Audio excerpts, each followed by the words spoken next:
Now, in this video, I would like to talk about federalism, and this denotes a relationship between the national government and state governments. As you already know from one of my week 1 lectures, federalism is a system of government in which an intermediate level exists between the national government and local governments. And in the United States, this intermediate level is known as the state level. Now, historically, we can talk about several stages that this relationship between the national and the state governments has gone through. The first stage is known as dual federalism. And in this stage, that took place roughly between 1789, which is the year that our institutions of government began to function, and 1932. During these years, each level of government, state and federal, engaged in its own functions. And the functions of the two governments would not mix. And the metaphor for this particular stage of federalism is a layered cake, because in a layered cake, the flavors and the colors are separate. They do not mingle. So let's say the federal government was responsible for national defense and for the printing of money, and state government would be responsible for public education. And so their functions would be distinct, very different, and they would stay out of each other's functions, of each other's jurisdictions. And the second stage is called cooperative federalism, and it began roughly in 1933 and lasted through 1963. During this stage of federalism, state and federal governments cooperated to achieve common goals.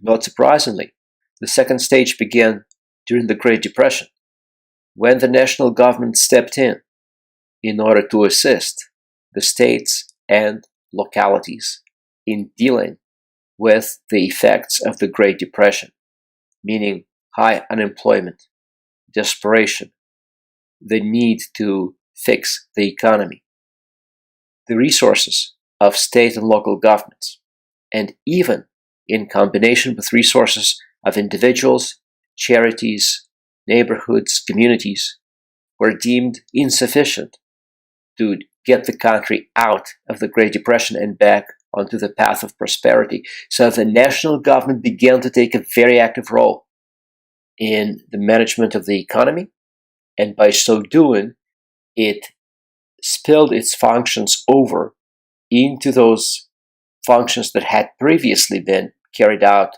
only by state or local governments.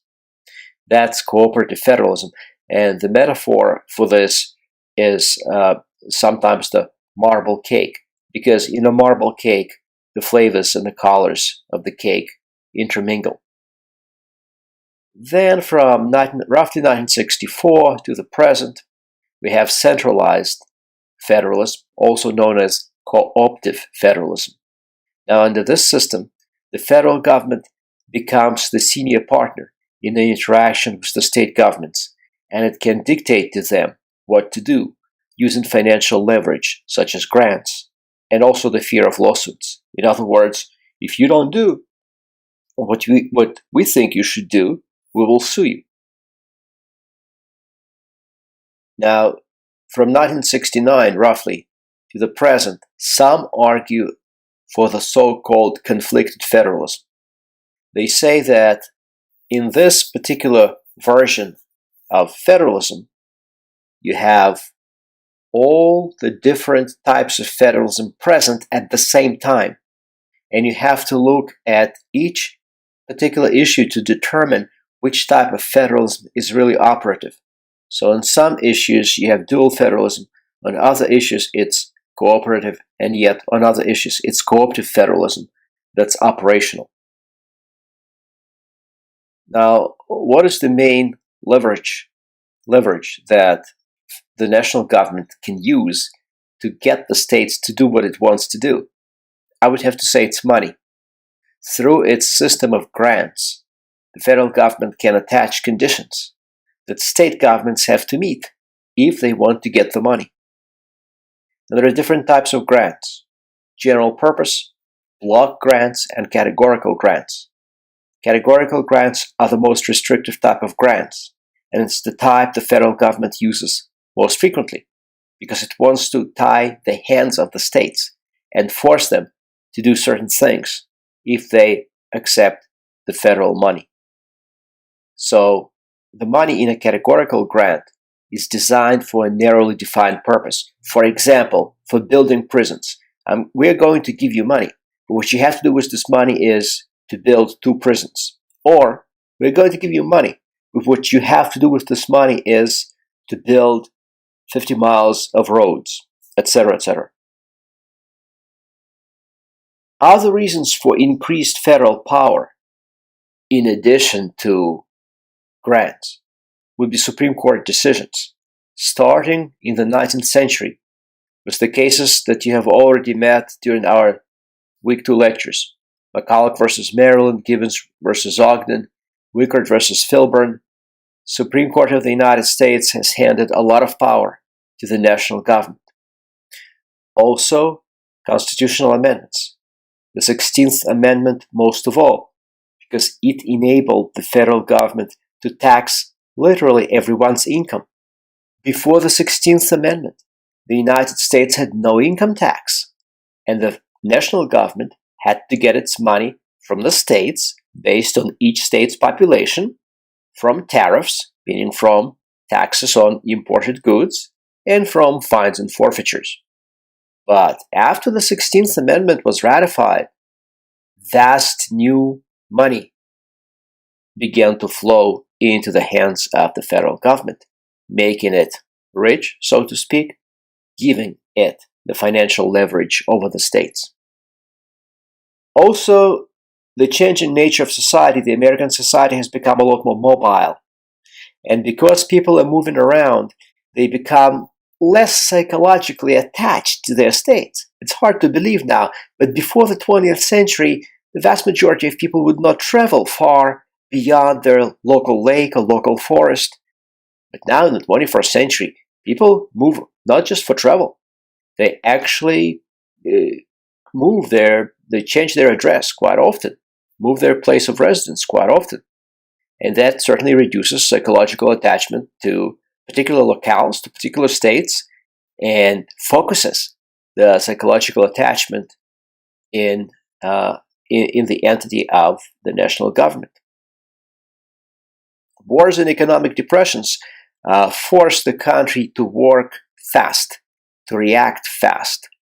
And when that happens, you tend to concentrate power in the hands of the national government, because that's the type of government that can marshal a lot of resources quickly to meet major crises like wars and depressions.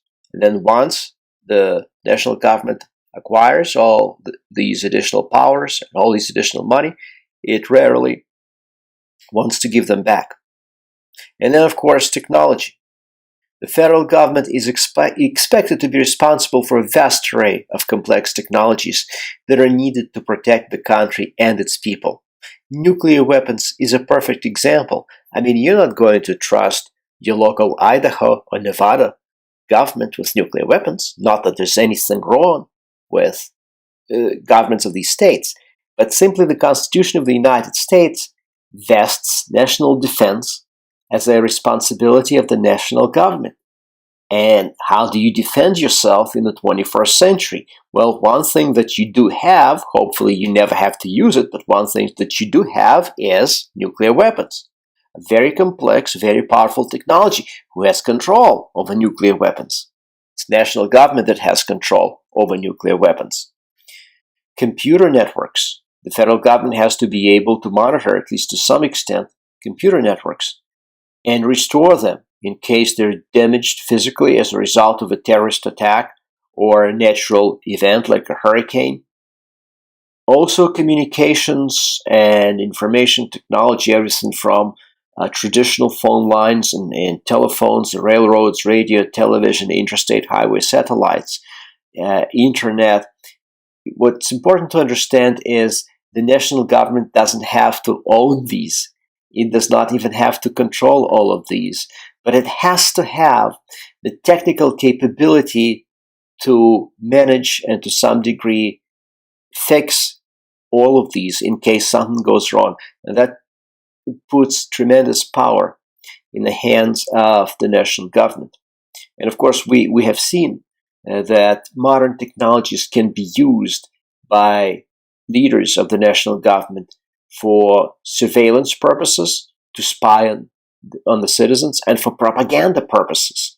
In other words, to spread a particular political message that the national government wants the people to hear. And this occurred a lot in really some fantastic and outlandish ways in the 20th century, particularly in other countries. But the United States has certainly not been immune from propaganda by the national government using these modern technologies like radio, like television, and internet in order to advance its agenda.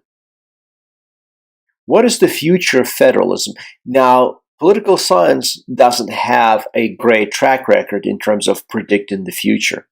However, we can, I think, deduce some things from the very recent events. Now, one interesting development that we have seen is that the Supreme Court of the United States has been willing to limit the expansion of federal power under the Commerce Clause. Examples include such cases as United States versus Lopez, United States versus Morrison, and even National Federation of Independent Businesses versus Sebelius, the so-called Obamacare case, in which Obamacare itself was upheld as constitutional, but not because of the Commerce Clause, but rather because a penalty that you have to pay if you do not buy medical insurance is a tax based on the federal government's ability to tax, but not based on the Commerce Clause. So if you look at the traditional constitutional way in which federal power expanded, that way was Commerce Clause of Article 1, Section 8. So the interesting thing is the Supreme Court has reached its limit, it seems, for now, as to how far it is willing to expand federal power under the Commerce Clause. However, ordinary statutory law, meaning law passed by Congress and signed by the President, has gone in a different direction. We saw No Child Left Behind, even though it had been repealed by now. And the Patriot Act and the NSA data collection programs, all of these show how the national government is actually pushing its priorities and its agenda through federal law. So the power of the federal government, in my view, continues to grow. Neither of the two major political parties seems willing to make any appreciable reduction in the power of the federal government. Now, they will talk good game about reducing that power, Republicans in particular.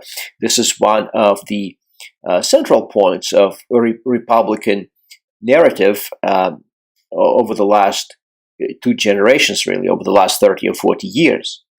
But what happens in actuality is they do not act to reduce the power of the national government.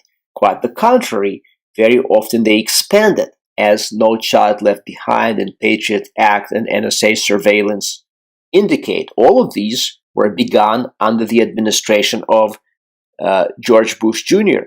So Republican presidents, a Republican-controlled Congress sometimes expand the power of the national government, any rhetoric to the contrary notwithstanding. Democrats have shown willingness to cut the power of federal government by cutting the military, but there is incongruence because Democrats say, let's cut the military, and some of the cuts have been made.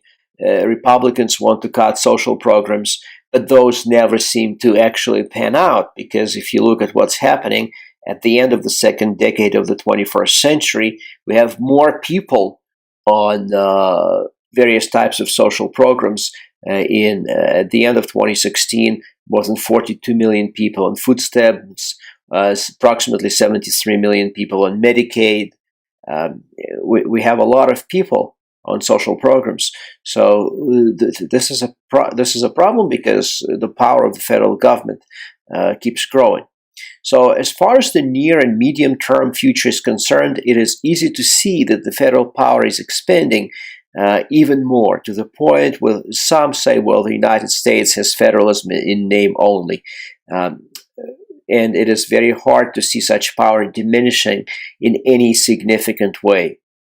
So the power of laws, the power of money, and the power of technological control, and also the ability to sue, has given the federal government a lot of power. Everyone is afraid of lawsuits by the Justice Department. Everyone is afraid of investigation by federal agencies like the IRS, the Internal Revenue Service, or the OSHA, Occupational Safety and Health Administration. The federal agencies like the FCC, Federal Communications Commission. Remember Eminem? But the FCC won't let me be me, so let me see. They try to shut me down on MTV, but it feels so empty without me. The powerful commissions seem to have vested so much power into the hands of the national government that even though technically we do have federalism and the Constitution guarantees certain powers to the states, in actuality, it seems like the national government has virtually all the power and can do pretty much anything it wants to do. And that which it cannot do directly, it can do indirectly by inducing the states to do it, by holding out the carrot and stick of grants, of federal grants, in front of them. Thank you.